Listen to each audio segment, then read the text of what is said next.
Hi everyone, I am here today to review a graphic novel for you, and that is Theatrics by Neil Gibson, and I gave this book 4 stars. I received this book from the publisher via NetGalley in return for an honest review. And basically, this book was just what I needed at just the right time. I'd been a bit slumpy over the past few months, and so I was just starting to pull myself out of this slump, and then I picked this up and I flew through this, obviously because it's a graphic novel. It took me about an hour to read, which was fantastic. But it was also really gripping from the get-go. From the moment I felt invested in this story, which is about a guy named Rudy Burns, and he is a star on Broadway.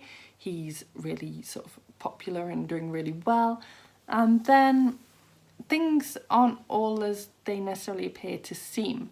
So he likes to drink a lot, and as this book is set in 1920s, he is at a speakeasy and he gets absolutely wasted, stumbles out of the speakeasy, starts stumbling home when he gets attacked by a gang, and being called the drunk tough man, he stands up for himself, fights relatively well, but they fight dirty and he gets whacked over and over again in the face and the head with a lead pipe, over and over, as I said, and basically they nearly kill him.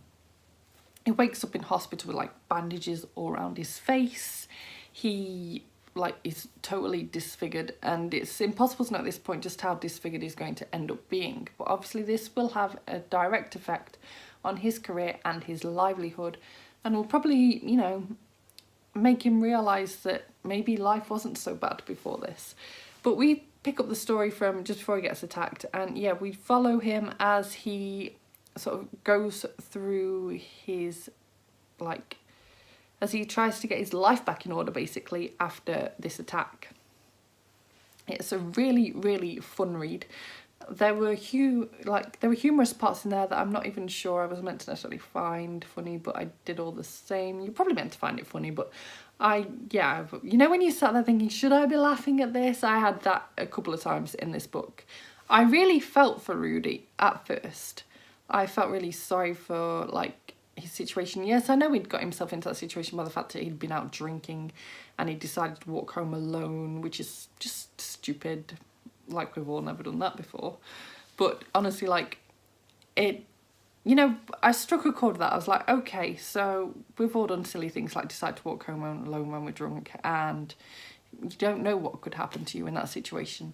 And all the same, very quickly I started to get a little bit annoyed with him, just because, yeah, you've been hard done to. You were nearly killed, but can't you at least at some point be thankful that you have survived? Maybe? But yeah, that is, maybe that's something that will get developed upon in future volumes. This is only volume 1. So yeah, I started off really, really rooting for Rudy, and as time went on, I was just like, you're an idiot. You're an actual idiot.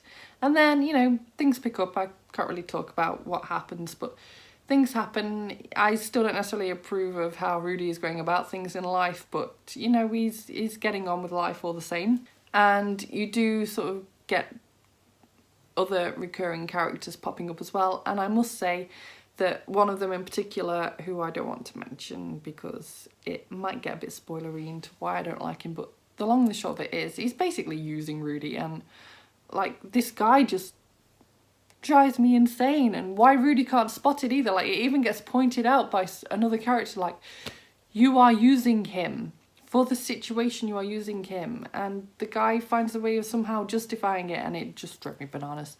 It drove me actually bananas, that bit. But yeah, ignore that little mini rant. Overall, I really, really enjoyed this graphic novel. The art was absolutely fantastic.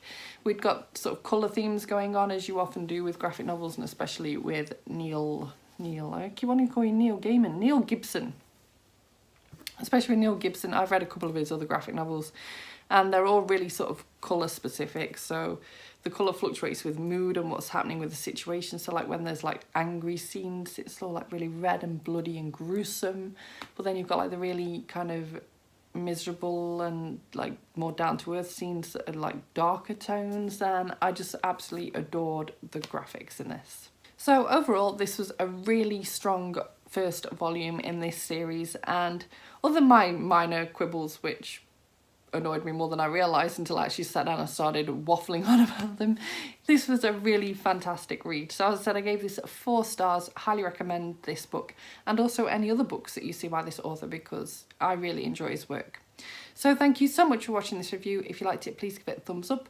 Subscribe by clicking the image of me to say if you want to see more book reviews and other bookish content from me, and I will see you soon. Bye bye!